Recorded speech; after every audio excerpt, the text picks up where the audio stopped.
ಇನ್ನು ಸಿಎಂ ಸಿದ್ದರಾಮಯ್ಯ ಇವತ್ತು ದೆಹಲಿಗೆ ತೆರಳುತ್ತಾ ಇದ್ದಾರೆ. ರಾಜ್ಯಕ್ಕೆ ತೆರಿಗೆ ತಾರತಮ್ಯ ಆಗಿರೋದ್ರ ಬಗ್ಗೆ ವರಿಷ್ಠರ ಎದುರು ಪ್ರಸ್ತಾಪ ಮಾಡಲಿದ್ದಾರೆ.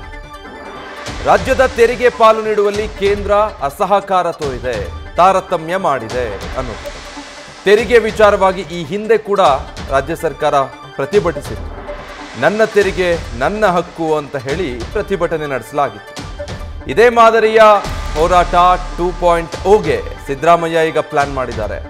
ವರಿಷ್ಠರ ಗಮನಕ್ಕೆ ತಂದು ಅನುಮತಿ ಪಡೆಯುವಂತ ಸಾಧ್ಯತೆ ಇದೆ. ಇದು ನಿಲ್ಲೋ ಹಾಗೆ ಕಾಣಲ್ಲ. ಕೇಂದ್ರ ವರ್ಸಸ್ ರಾಜ್ಯ ಸರ್ಕಾರದ ನಡುವಿನ ಈ ತಿಕ್ಕಾಟ.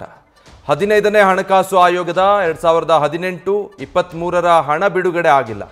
36,945 ಕೋಟಿ ರೂಪಾಯಿ ಬಾಕಿ ಹಣವನ್ನು ಕೇಂದ್ರ ಸರ್ಕಾರ ರಿಲೀಸ್ ಮಾಡಿಲ್ಲ ಅಂತ ಡೀಟೇಲ್ಸ್ ಕೊಡ್ತಾರೆ ನಮ್ಮ ಪ್ರತಿನಿಧಿ ಶಿವಪ್ರಸಾದ್. ಲೈವ್ ನಲ್ಲಿ ಜಾಯ್ನ್ ಆಗ್ತಾ ಇದ್ದಾರೆ. ಶಿವಪ್ರಸಾದ್, ಈಗಾಗಲೇ ಒಮ್ಮೆ ರಾಜ್ಯ ಸರ್ಕಾರ ಕೇಂದ್ರದ ವಿರುದ್ಧ ತೆರಿಗೆ ತಾರತಮ್ಯದ ಬಗ್ಗೆ ಹೋರಾಟ ಮಾಡಿತ್ತು. ಈಗ ಹೋರಾಟ 2.0ಗೆ ಸಿದ್ದರಾಮಯ್ಯ ಮುಹೂರ್ತ ನಿಗದಿ ಮಾಡ್ತಾ ಇದ್ದಾರಾ? ಖಂಡಿತವಾಗಿ ವಿಜಯ್, ಈಗಾಗಲೇ ತೆರಿಗೆ ವಿಚಾರ ಕುರಿತಂತೆ ರಾಜ್ಯ ಸರ್ಕಾರ ಪ್ರತಿ ಬಾರಿಯೂ ಕೂಡ ಕೇಂದ್ರದ ವಿರುದ್ಧ ಬೊಟ್ಟು ಮಾಡ್ತಾ ಇತ್ತು. ಪ್ರಮುಖವಾಗಿ ಯಾವ್ಯಾವ ದಾಖಲೆಗಳನ್ನು ಕೂಡ ಕೇಂದ್ರದ ಮುಂದೆ ಇಟ್ಟಿತ್ತು. ಈ ವಿಚಾರ ಕುರಿತಂತೆ ಕಳೆದ ವರ್ಷನೂ ಕೂಡ ನೆನ್ನೆ ತೆರಿಗೆ ನನ್ನ ಹಕ್ಕು ಎಂಬತಕ್ಕಂಥ ನಿಟ್ಟಿನಲ್ಲಿ ದೊಡ್ಡ ಮಟ್ಟದ ಹೋರಾಟವನ್ನು ಕೂಡ ದೆಹಲಿಯಲ್ಲಿ ಸಿದ್ದರಾಮಯ್ಯ ಮತ್ತು ಸಚಿವ ಸಂಪುಟದ ಹಲವು ಸಹೋದ್ಯೋಗಿಗಳು ಭಾಗಿಯಾಗಿ ಕೇಂದ್ರಕ್ಕೆ ಎಚ್ಚರಿಕೆಯ ಕರಗಂಟೆಯನ್ನು ಕೂಡ ಮಾಡಿದ್ರು. ಸದ್ಯ ಈಗ ಬಾರಿಸಿದ್ರು ಕೂಡ.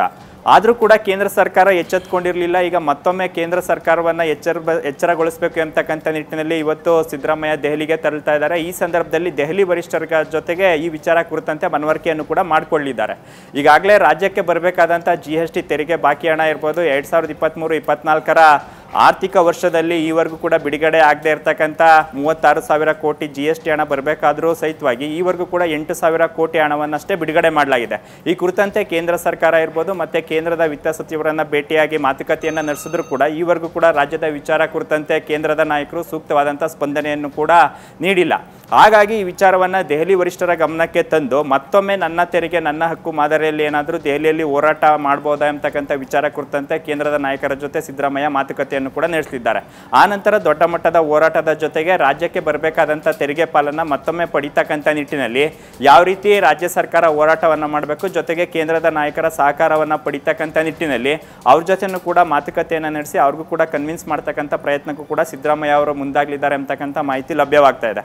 ಹಾಗಾಗಿ ಒಂದು ಕಡೆ ಕೇಂದ್ರ ಸರ್ಕಾರ ರಾಜ್ಯಗಳಿಗೆ ನೀಡಬೇಕಾದಂಥ ತೆರಿಗೆ ವಿಚಾರ ಇರ್ಬೋದು ಮತ್ತು ಕೇಂದ್ರದ ಅಸಹಕಾರ ಧೋರಣೆ ಈವರೆಗೂ ಕೂಡ ಅನೇಕ ವಿಚಾರಗಳಲ್ಲಿ, ಅದು ನದಿಗಳ ವಿಚಾರ ಇರ್ಬೋದು, ಅಣೆಕಟ್ಟೆ ವಿಚಾರ ಇರ್ಬೋದು, ತೆರಿಗೆ ವಿಚಾರ, ಈ ಎಲ್ಲ ವಿಚಾರಗಳನ್ನು ಕೂಡ ಸಮಗ್ರವಾಗಿ ಕೇಂದ್ರದ ನಾಯಕರ ಅಂದರೆ ತಮ್ಮದೇ ಪಕ್ಷದ ದೆಹಲಿ ವರಿಷ್ಠರ ಮುಂದೆ ಇಡಬೇಕು ಅಂತಕ್ಕಂಥ ನಿಟ್ಟಿನಲ್ಲಿ ಸಿದ್ದರಾಮಯ್ಯ ನಿರ್ಧಾರ ಮಾಡಿದ್ದು.